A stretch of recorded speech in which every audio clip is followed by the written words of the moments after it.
Bienvenue dans cette nouvelle vidéo. Donc, Bitcoin continue de monter suite toujours aux annonces qui avaient été dites de Trump il y a une dizaine de jours. On a dépassé les 77 000 $ et vous allez voir qu'on commence à avoir des signaux haussiers qui reviennent sur du H4. Donc, on va analyser ça dans cette vidéo. Aujourd'hui, je vais faire un market review spécial crypto. Donc, je vais analyser Bitcoin, Ethereum et je finirai la vidéo par AAV qui m'a été demandé en commentaire. Donc, n'hésitez pas à commenter vous aussi un altcoin que vous aimeriez que j'analyse dans les prochaines vidéos. Vous pouvez également vous abonner à la chaîne pour me soutenir, on approche des 100 abonnés, donc je vous en remercie. Donc pour commencer avec Bitcoin sur le daily, ce qu'on peut voir en premier lieu, c'est qu'ici j'avais marqué une zone de liquidité qui était un peu évidente qu'on allait venir chercher prochainement. Alors ça a été fait vendredi avec une.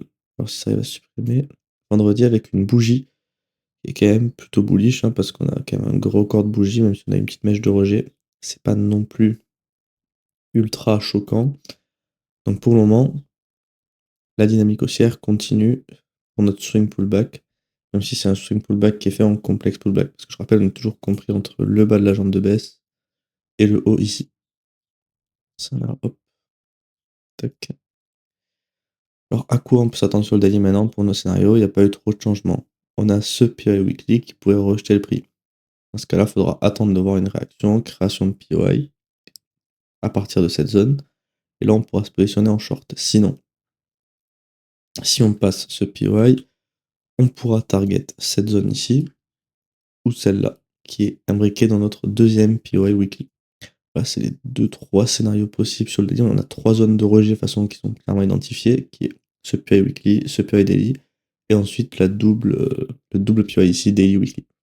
C'est les 3 zones qui nous intéressent. Maintenant, on attend d'avoir des setups rentrer dans une de ces 3 zones, parce que ça là, ce qu'on voit ici, ça ressemble pas du tout à un bottom.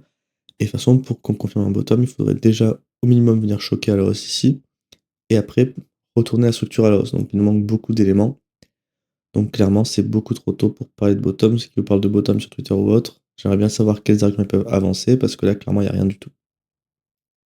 Sur le H4, vous voyez que sur le H4, je vous disais que c'était un complexe pullback infernal depuis maintenant 250 bougies, je crois, avec un ancien PA ici un peu qui ne nous intéressait pas, parce qu'il avait déjà été mitigate ici et créé il y a maintenant le 4 février, donc ça fait plus de 2 mois.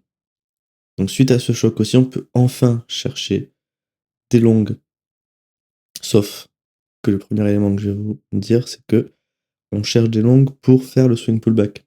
Et si on regarde la dynamique structurelle, on a été où ici?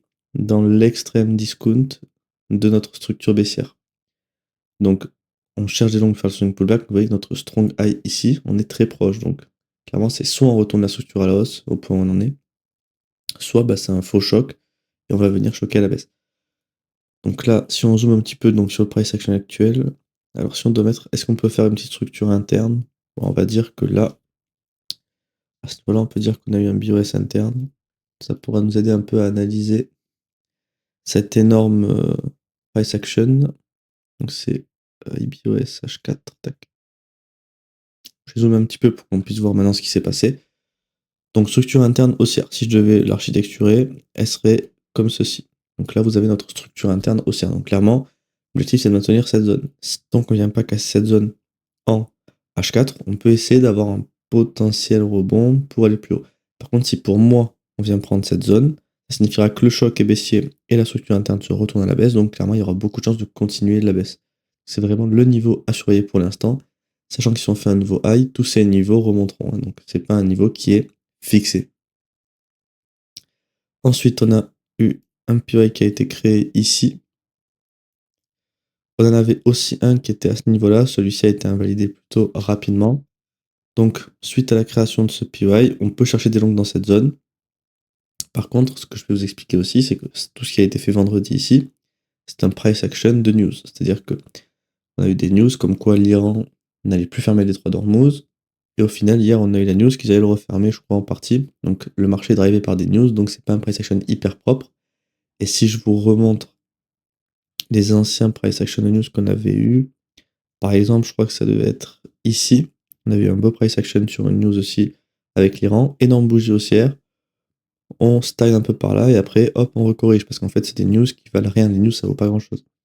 Donc, ici, il faut faire attention, même si le PI est valide, c'est pas un price action hyper propre. De toute façon, vous voyez bien que le choc, il est pas non plus hyper propre hein, par rapport à notre strong high ici. Donc, il faut être vigilant, mais évidemment, le POI est valide. Donc, si vous avez un setup de long ici, vous pouvez tout à fait le prendre. Donc voilà, c'est tout pour l'analyse de Bitcoin. Avant de continuer la vidéo, je vous rappelle que mon algorithme de hedging sur Bitcoin est toujours disponible. Donc cet algorithme, je vous le rappelle, il a pour but d'avoir une stratégie spot sur Bitcoin, donc pour but de capturer au maximum les hausses comme on a eu ici. Et vous voyez que quand le prix baisse, comme par exemple depuis presque maintenant 3-4 mois, l'algorithme n'est quasiment pas exposé au Bitcoin, parce qu'en fait il est sorti du marché, donc ça nous protège des crashs. On parle d'une performance de 470% depuis plus de 3 ans, et là, au jour d'aujourd'hui, on est à 205% de surperformance par rapport à Bitcoin. Donc vous avez tout en description avec le lien de mon site internet si vous voulez vous aussi analyser en fait le rendement historique. Si vous aviez par exemple investi 20 000 dollars sur la période, vous avez ici tout l'historique des transactions si ça vous intéresse. Et vous avez également toutes les informations sur le site pour plus de détails.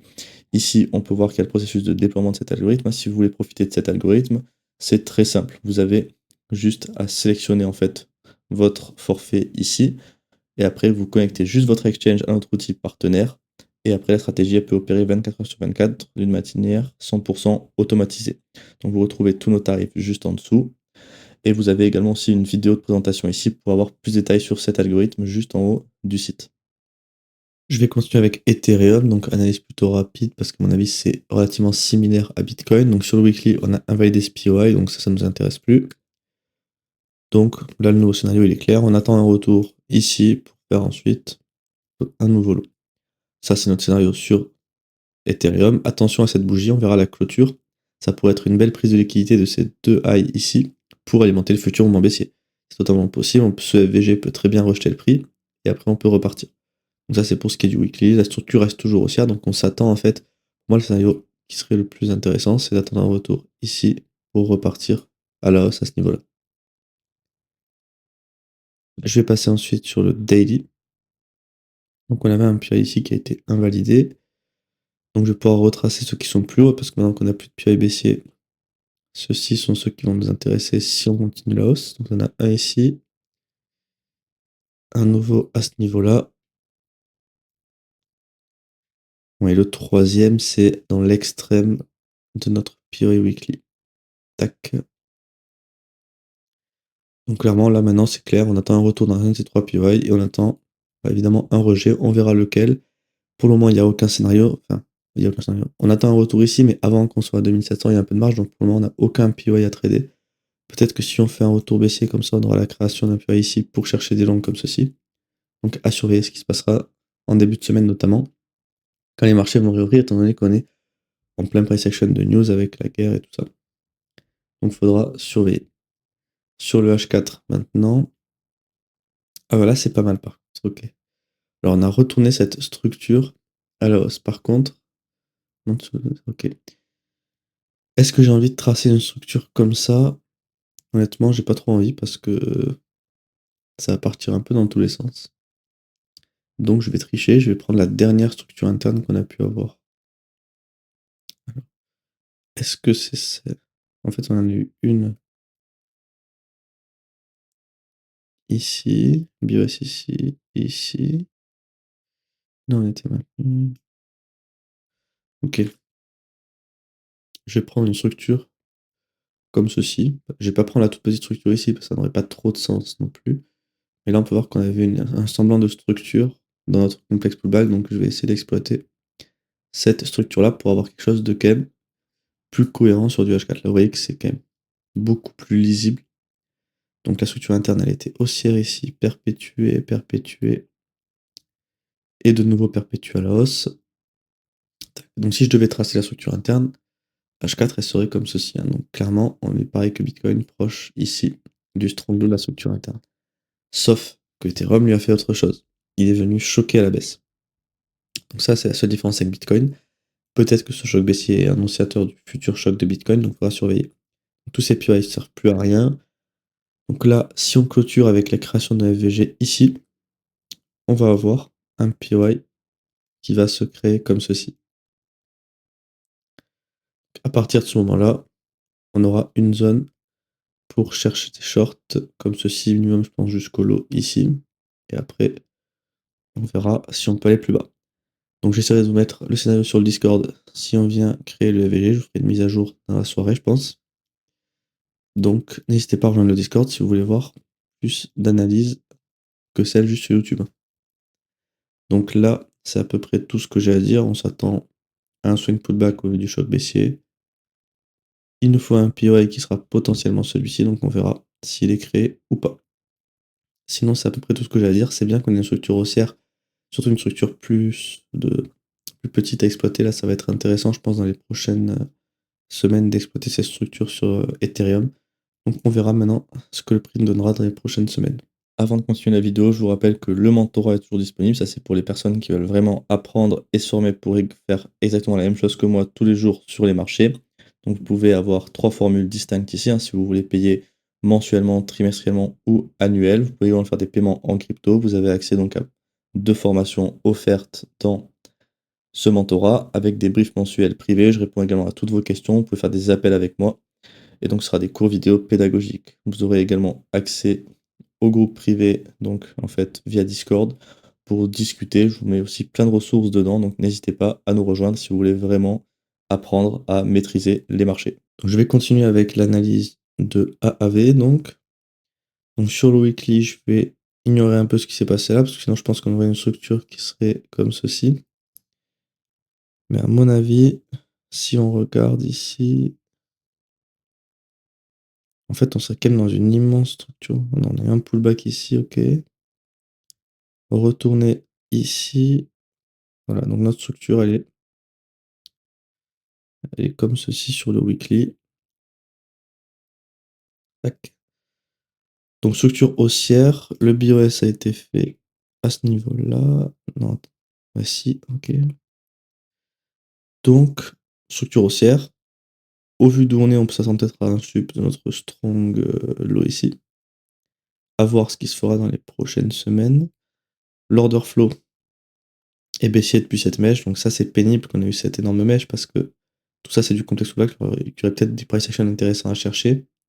Là ce qu'on peut voir c'est qu'il a fait quelque chose de chirurgical, si je puis dire, parce qu'on a eu un PI weekly qui a été créé dans cette zone et on est en train de faire quoi? On a rejeté dans ce POI avec une bougie ultra bearish, donc clairement on peut se dire que la prochaine target faite de scénario ce serait minimum cette mèche et pourquoi pas le strong low ici dans les 72 $. À voir ce que le marché fait, parce que si Bitcoin et Ethereum retournent en baisse, comme ce qu'on a vu qui peut être probable également, on pourrait avoir des scénarios baissiers aussi sur les alts. Et après, évidemment, on aura d'autres PI ici que je peux vous tracer juste pour vous les montrer. Il y en avait un là, un ici, et le dernier à ce niveau-là, c'est tous des PI qui sont shortables dans cette jambe de baisse, mais tant qu'ils sont trop loin du price action, on va pas être tracé, ça nous intéressera pas. Pour moi, il n'y a que celui-ci qui nous intéresse, parce que c'est un peu trop loin le reste, on verra en temps et en heure quand on y arrivera. Donc sur du weekly, c'est à peu près tout. Est-ce qu'on a une structure interne? On pourrait avoir une structure interne ici, mais en fait, c'est tellement pas très propre cette mèche et tout ce qui se passe après que ça va pas trop m'intéresser. D'ailleurs, depuis cette mèche, ça a fait quoi? Avec le point de choc est toujours ultra puissant, c'est-à-dire que si on regarde le point de choc, si vous aviez encore du AV après un choc, vous avez mangé moins 65%. Les chocs, c'est vraiment annonciateur de la tendance à venir, et là, c'est exactement ce qui s'est passé. C'est toujours pareil sur le weekly façon. Ah, alors attendez, on va cacher ça. Hop. Sur du daily. Donc on avait une structure comme ceci. Moi, j'avais déjà triché quand j'avais analysé. C'est-à-dire que j'avais pas pris une structure dans cette mèche, sinon en fait on s'y retrouverait pas. Ce serait débile d'avoir une structure comme ça, inexploitable, qui est immense depuis le top. Autant prendre une structure interne comme ça, qui sera beaucoup plus intéressante. Donc là, actuellement, on a eu un BOS ici, donc la structure se perpétue à la baisse comme ceci. Tac.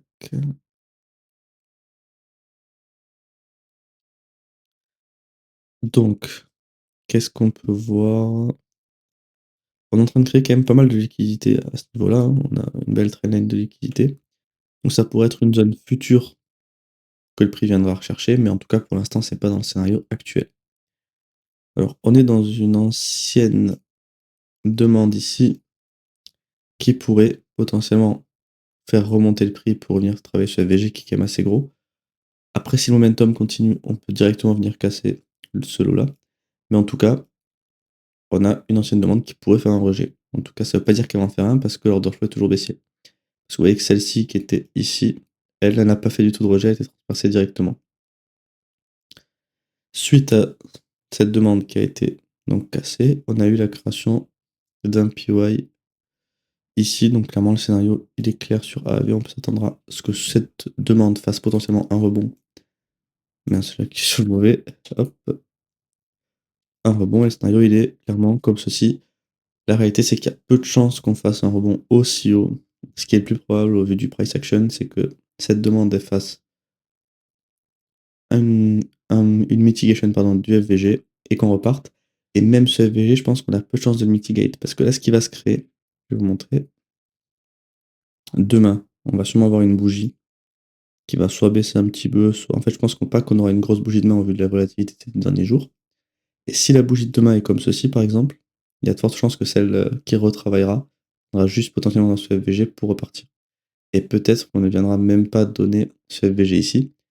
En tout cas, dans les prochains jours, à la création potentielle d'un nouveau FVG dans ces zones, on pourra avoir la création d'un nouveau POI comme ceci. Et celui-là pourra être peut-être plus exploitable que les autres. Donc je ne vais pas le tracer pour l'instant parce que ça ne nous intéresse pas. Et j'essaierai de vous faire une mise à jour des scénarios dans la semaine sur le Discord, donc n'hésitez pas à le rejoindre. Sinon, c'est tout pour l'analyse de A à V. De toute façon, c'est clair, tout est aligné à la baisse, weekly, daily, donc il n'y a aucun long et aucune raison de s'exposer pour l'instant. Je vous remercie d'avoir regardé cette vidéo, surtout n'oubliez pas de vous abonner à la chaîne et de liker la vidéo si le contenu vous plaît et pour me soutenir. Vous pouvez également activer la cloche des notifications pour être averti des dernières analyses publiées. Et n'hésitez pas à faire dans l'espace commentaire vos suggestions d'analyse. Si vous auriez d'autres assets que vous aimeriez que j'analyse, je peux faire n'importe quoi tant que c'est sur TradingView. Et également, n'hésitez pas à me suggérer d'autres timeframes. Si vous voulez que je fasse des points mensuels ou intraday avec du M15, n'hésitez pas à me le mentionner dans l'espace commentaire.